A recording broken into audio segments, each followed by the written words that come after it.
perkenalkan nama saya Tantayun Purba, NPM 1901010211, grup PG4, mata kuliah Pendidikan Bahasa Indonesia Kelas Tinggi, dosen pengampu Pak Juni Agus Simaremare SPD MSI. Baik, di sini saya akan menjelaskan pengertian dari puisi. Puisi adalah ragam sastra yang terikat oleh unsur-unsurnya seperti irama, mantra, rima, baris, dan bait. Puisi juga dapat dikatakan sebagai ungkapan emosi, imajinasi, ide, pemikiran, irama, nada, susunan kata, kata-kata kiasan, kesan panca indera, dan perasaan. Puisi adalah ungkapan yang memperhitungkan aspek-aspek bunyi di dalamnya serta berupa pengalaman imajinatif, emosional, dan intelektual. Yang kedua, ada jenis-jenis puisi. Yang pertama ada jenis puisi lama, yang kedua jenis puisi modern. Yang ketiga ada cara menulis puisi. Ada beberapa cara yang dapat membaca diterapkan untuk memulai menulis puisi. Yang pertama membuat kerangka puisi. Yang kedua menentukan judul.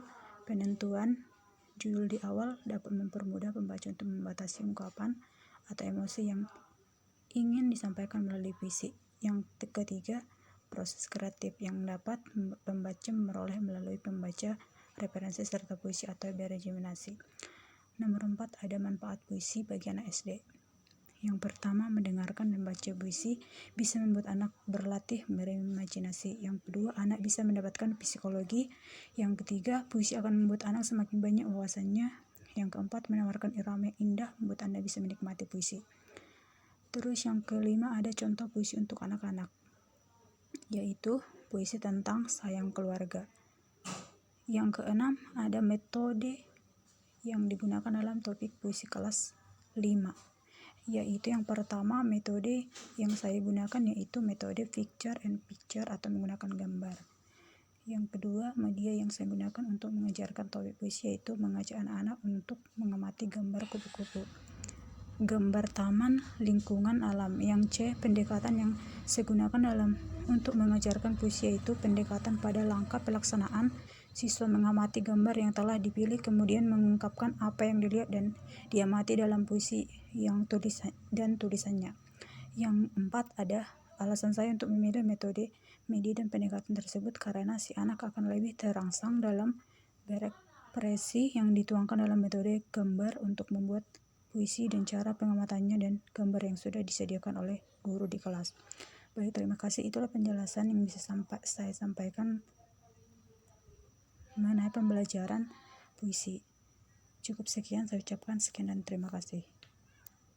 Selanjutnya saya akan menjelaskan mengenai pengertian cerpen. Terlebih dahulu saya menjelaskan nama saya. Perkenalkan, nama saya Tantayun Purba, NPM 1901010211, grup 4, dosen Pak Juni Agus Simaremare SPD MSI. Baik, sini saya akan menjelaskan pengertian cerpen. Cerpen merupakan suatu karya sastra dalam bentuk tulisan yang mengisahkan tentang sebuah fiksi. Yang kedua, ada struktur cerpen. Yang pertama itu ada abstrak, orientasi, komplikasi, dan evaluasi. Yang ketiga ada fungsi cerpen. Yang pertama fungsi rekreatif, fungsi estetis, fungsi didaktif, fungsi moralitas, dan fungsi religiusitas. Yang keempat ada ciri-ciri cerpen. Yang pertama, pada umumnya cerpen bersifat fiktif. Yang kedua, cerpen memiliki susunan kata yang tidak lebih dari 10 kata. Yang ketiga, saat membaca cerpen biasanya selesai dengan sekali duduk. Yang kelima, ada jenis-jenis cerpen. Yang pertama, cerpen pendek, yaitu panjang kata dari cerpen pendek itu sekitar 500 hingga 700 kata. Yang kedua, cerpen sedang. Yang ketiga, cerpen panjang, yaitu cerpen yang satu ini biasanya dibuat dengan panjang sekitar 1000 kata atau lebih.